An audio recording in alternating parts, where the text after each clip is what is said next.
आजकाल कोणी उठतोय आणि माझ्यावरती टीका करतोय. लायकीत राहायचं. माझ्याबद्दल शब्द वापरताना जरा जपून वापरायचे. थेट भर सभेमध्ये धमकीवजा इशारा देण्याचं काम धनंजय मुंडे यांनी केलंय. तर नेमकं काय घडलंय आपण पाहणार आहोत. नमस्कार, मी राज मोरे आणि तुमच्या सर्वांचं स्वागत करतो व्हायरल बातमीवर. राजकारणातील सर्व अपडेट जाणून घेण्यासाठी आपल्या चॅनलला नक्की सबस्क्राईब करा. तर मित्रांनो, धनंजय मुंडे हे नाव आपल्या सर्वांच्या परिचयाचं आहे. जवळपास गेल्या 5 ते 6 महिन्यापासून त्यांच्या मागे जे आहे जवळपास 7.5 लागलेली आहे.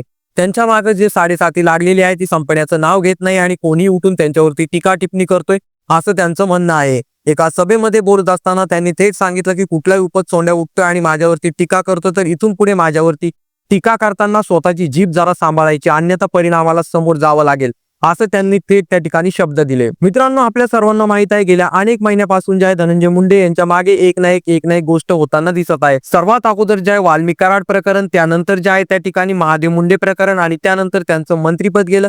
अक्षरशः त्यांना मंत्रिपदाचा राजीनामा द्यावा लागला आणि हे सर्व एकीकडे घडत असताना मित्रांनो, त्यांच्यावरती जे राजकीय वर्तुळातून मोठ्या प्रमाणात टीका टिप्पणी होत असते.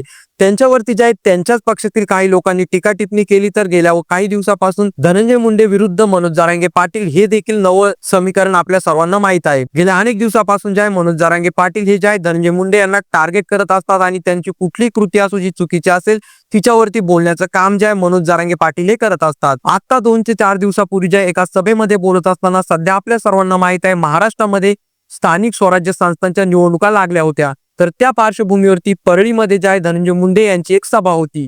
त्या सभेमध्ये बोलत असताना त्यांनी थेट वाल्मिक कराडचं नाव घेतलं होतं आणि त्यावरून जे आहे वाल्मिक कराडचं नाव घेतल्यामुळे त्यांना त्या ठिकाणी मोठ्या टीकेला सामोरं जावं लागलं आणि त्यांच्यावरती सर्वात मोठा निशाणा जर कोणी साधला असेल तर तो मनोज जरांगे पाटील यांनी साधला. मनोज जरांगे पाटील हे फक्त धनंजय मुंडे यांच्यावरच बोलले नाही, तर त्यांनी त्या ठिकाणी अजितदादा पवार यांचं देखील नाव घेतलं. तर मित्रांनो, सर्व ठिकाणावरनं त्यांच्यावरती नेहमी टीका टिप्पणी होत असते. तर या सर्व गोष्टींना धनंजय मुंडे आता कंटाळलेले आहे. त्यामुळे त्यांनी थेट काल एका सभेमध्ये बोलत असताना त्यांच्यावरती टीका करणाऱ्या लोकांना इशारा दिलाय. त्या ठिकाणी धनंजय मुंडे यांनी सांगितलं की इथून पुढे माझ्याबद्दल जर तुम्हाला बोलायचं असेल किंवा माझ्यावरती जर टीका टिप्पणी करायची असेल तर स्वतःची जीभ सांभाळायची, अन्यथा तुम्हाला परिणामाला सामोरे जावं लागेल.